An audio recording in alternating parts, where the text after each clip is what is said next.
All right, welcome to day 2 of cryptography training for DDC. I am still Freja Elbro, and I'm still a PhD student at D2U Compute. So today we'll start out with a quick recap, and then I'll go into some symmetric ciphers. We'll talk about how to attack ciphers. We'll talk about something called authentication. There'll then be a task for you to do to practice. There'll be some public key cryptography. We talked a little bit about RSA yesterday. This is where we'll use the modulo arithmetic. We'll have some conclusions, and then as a bonus, I'll talk a little bit about post-quantum cryptography. So first, for a recap, what did we do yesterday? We talked about the history of cryptography. So we talked about these monoalphabetic substitution ciphers. The Caesar cipher is one of them. And we talked about an example of a polyalphabetic substitution cipher, the Vigenère cipher. We also talked about how to attack them, and that was the biggest tool in our toolbox here was frequency analysis. And then we rounded the day off with some technical tools. We talked about ASCII, we talked about the XOR operation, and we talked about modular arithmetic. Okay, so much for the recap. Diving straight into symmetric ciphers. So I showed you this picture actually also yesterday with symmetric ciphers. So the idea here for symmetric ciphers is that two parties share the same secret, and they select an encryption cipher, and then they use that cipher and the key to encrypt and decrypt messages. Right? And we assume that the adversary has access to everything but the key, so the adversary can read all communication, and the cipher is publicly known.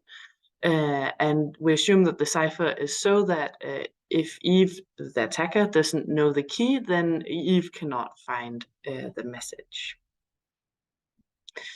I wanted to just show you just quickly what's the current best practice for symmetric encryption. And it's called AES. It stands for American Encryption Standard. And the way I think about AES is it's basically like an efficient way to, as fast as possible, you want to take your message and you want to put it in a bag and you want to shake it so that everything gets mixed around as well as possible. But you want to shake it in an invertible way because you want it to be possible that with the key you can go back and find the original message. So with that in mind, let me just quickly explain how AES works. So AES is a block encryption cipher, meaning that the message for AES has to have 128 bits. You can then have different securities. You can have different strengths. I mean, AES comes in 3 different variants. One where the key is 128 bits, one where it's 192 bits, and one where it's 256 bits. And of course, the longer the key, the more secure the system. And the key then goes into this key expansion function that I won't go into detail with, but it's a way to take this initial key and turn it into 9 round keys. So how does encryption then work? Well, you take the message and then you XOR the message with the round key, and then you run the output of this. You run it through same round, same function, 9 times. And these rounds, they are a mix of linear functions and very simple substitutions. So many of these functions are linear, so they're very fast to implement in software. And then there's just one substitution, which is called subbytes. And then for each round, you also add the round key. Yeah, so sorry, when I said that the key expand takes this initial key and turns it into 9 round keys, well, it actually turns it into 11, right? Because you need 1 round key for each round, and then you also have this additional add round key in the beginning and at the end. Then when you've taken the message through this round 9 times, then you run another round of sub bytes and then shift rows, which are also part of a normal round. and then round at the round key again, which is again XOR, and then you get the ciphertext.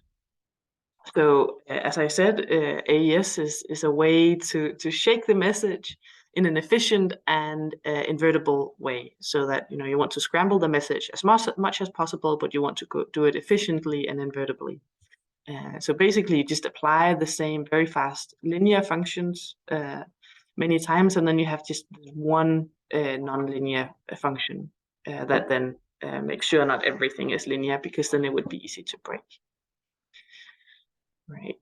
And of course, so AES, you can use that to encrypt a message that has length 128 bits. So if you want to encrypt longer messages, then you need a way to, of course, use AES on multiple of these blocks. But that is actually something that I think it's still Atom, but it will at least be covered in future crypto trainings, how to do that. So of course, the problem with symmetric encryption is, as we talked about last time, that in order for all this to work, it needs to be so that the two parties that want to communicate, they need to have some way of sharing the secret key that you need both to encrypt and decrypt. And of course, you don't want to share this key on an unsecure channel. Yes, right. So as I also said yesterday, for a long time, actually before the 1970s, what banks would do, they would have mailmen who physically had to transport the keys that they needed for encryption to communicate with their customers. So each customer got a key so they could communicate secretly with the bank. And in order to distribute these keys, they would have little men on bikes biking around to hand out these keys in person. And for a long time, it was believed that this was how it had to be. In the 1970s, this revolution happened. Public key cryptography. And public key cryptography allows two parties to agree on a common secret without sending it to each other. And it allows them to encrypt their communication without the need of any secret information shared beforehand. And I alluded a little bit to this yesterday, and I will keep alluding to it. We'll come back to it. Okay, so that was the end of symmetric ciphers.